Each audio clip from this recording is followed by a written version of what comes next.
Bonjour, savez-vous pourquoi les Belges jouent au tennis avec des boulons? Parce qu'ils s'entraînent pour la Coupe Davis. Et pourquoi les Belges nagent au fond des piscines?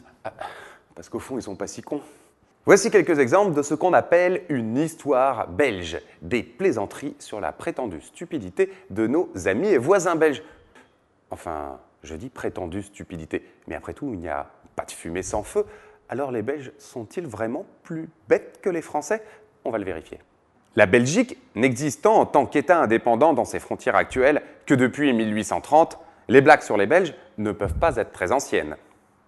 C'est justement au XIXe siècle que de nombreux immigrants belges arrivent en France et notamment dans le nord de la France où les mines recrutaient beaucoup de main-d'œuvre, notamment pour compenser les grèves ouvrières qui faisaient rage à cette époque. Très vite, ces travailleurs belges eurent la mauvaise réputation de voleurs de travail et de casseurs de grève et furent l'objet de railleries des ouvriers. Là où le travailleur français essaye de faire valoir ses droits contre le patronat de l'époque, les Belges viennent travailler à leur place sans se plaindre.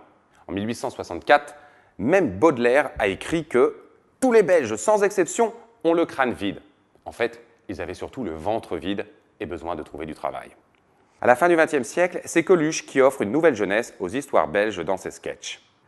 Mais le concept de l'histoire belge n'est pas une particularité française. Nombreux sont les pays qui raillent leurs voisins et les mêmes blagues sont souvent adaptées d'un pays à l'autre. Les Anglais se moquent des Irlandais, les Libanais se moquent des Syriens, les Russes se moquent des Tchouktches, une minorité venant de Sibérie orientale. Et de qui se moquent les Belges? Des Français, bien sûr. Après tout, c'est un juste retour des choses. Tiens, tenez, savez-vous pourquoi les autoroutes françaises ne sont pas éclairées? Parce que les Français se prennent tous pour des lumières, c'est bien connu.